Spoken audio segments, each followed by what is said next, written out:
Donc, salut à tous, bienvenue dans cette vidéo. Donc aujourd'hui, on va voir comment faire un commerce de dropshipping. Je me présente, je m'appelle Romain Cléry, donc je détiens une agence de marketing digital.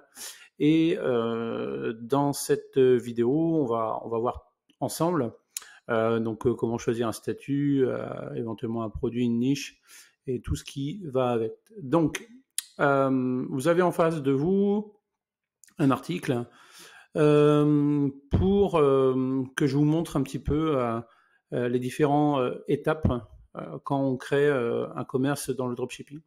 Donc déjà, dans un premier temps, vous allez choisir un statut. Donc en France, toute activité d'achat et de revente de produits neufs doit être déclarée dès le premier euro.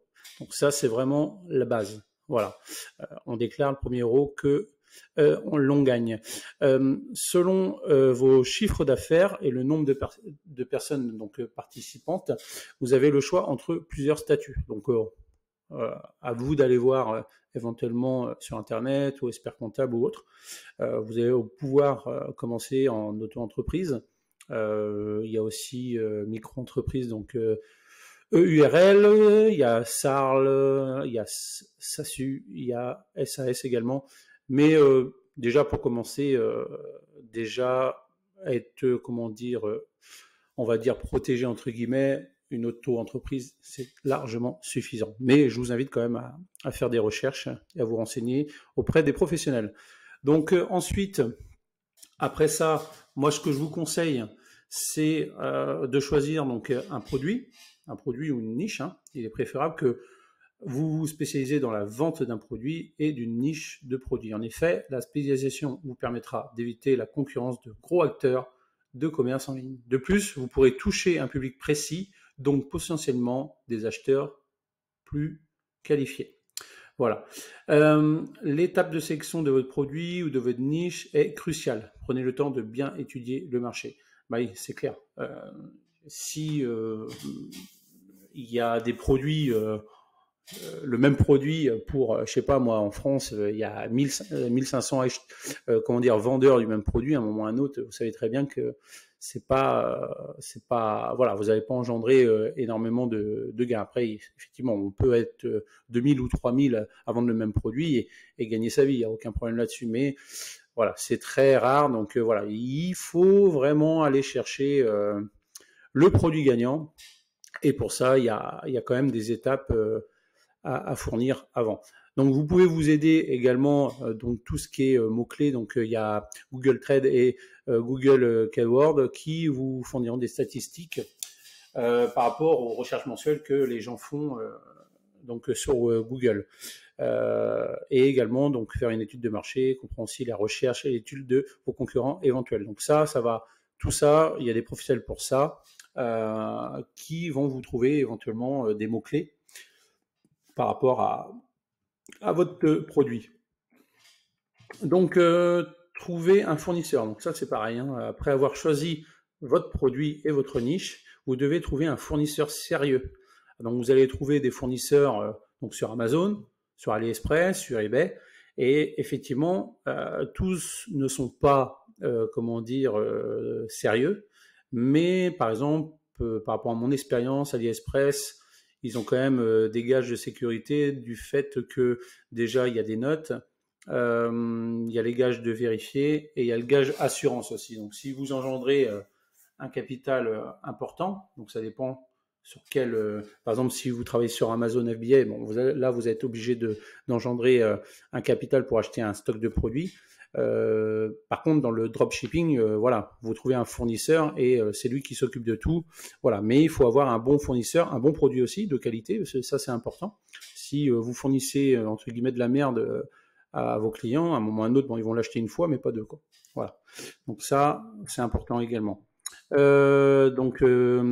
je disais, assurez-vous de bien vérifier leur réputation. Donc ça, on parle bien du fournisseur, leur historique de vente avant de commencer à collaborer avec eux.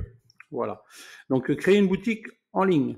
Donc, vous pouvez créer une boutique clé en main avec Shopify ou utiliser WordPress ou des blogging ou commerce pour créer vous-même votre boutique. Donc, étant donné que moi je détiens une agence, donc je travaille donc avec des experts donc dans le e-commerce qui, eux, gèrent tout en fait. En étant clair, ils gèrent la boutique, clé en main, ils vous cherchent un produit gagnant, donc des produits vraiment où ils mettent peut-être une journée à le trouver, même voire 2 jours, et ils vous font tout de A à Z, même les campagnes Facebook Ads. Donc ça, c'est important aussi à le savoir. Ça veut dire que vous n'avez rien à faire.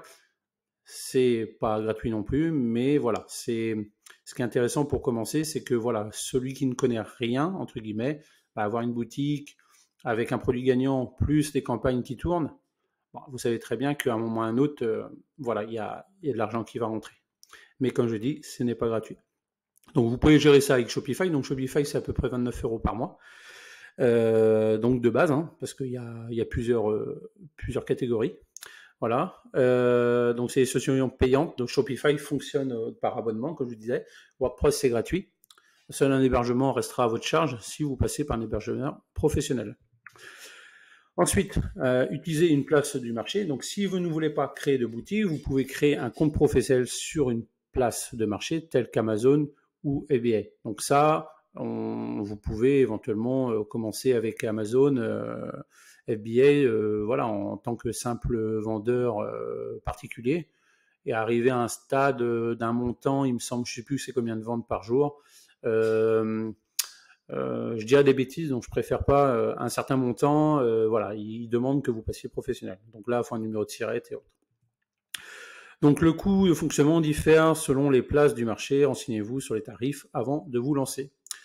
Donc utilisez un système de paiement. Donc afin de pouvoir recevoir les paiements de vos clients, vous devez vous enregistrer auprès des organismes de paiement.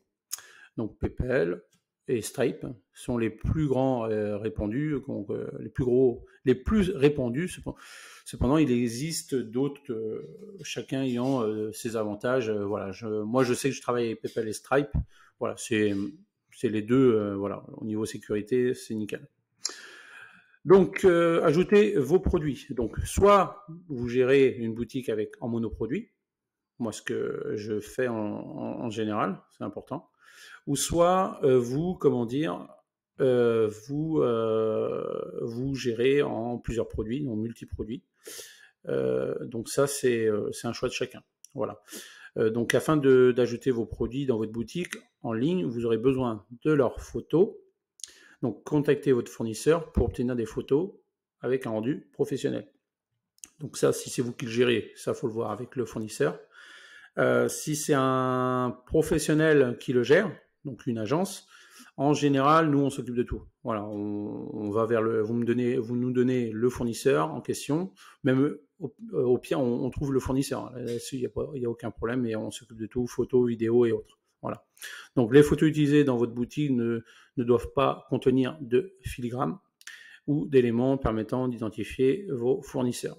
N'utilisez que des photos d'apparence professionnelle. Il est préférable qu'elles soient tous de fond blanc. Donc ça oui, c'est important, parce que bon, si vous avez des photos avec des reflets et autres et qu'on voit pas le produit, voilà, c'est pas génial. Donc faites de la publicité, comme je vous disais, hein, en général, on travaille sur Facebook Ads, Google Ads, il y a TikTok également, voilà. Mais en général, voilà, il y a Google Shop aussi, mais en général, Facebook fait son taf, quoi. C'est vraiment quelque chose d'énorme, voilà.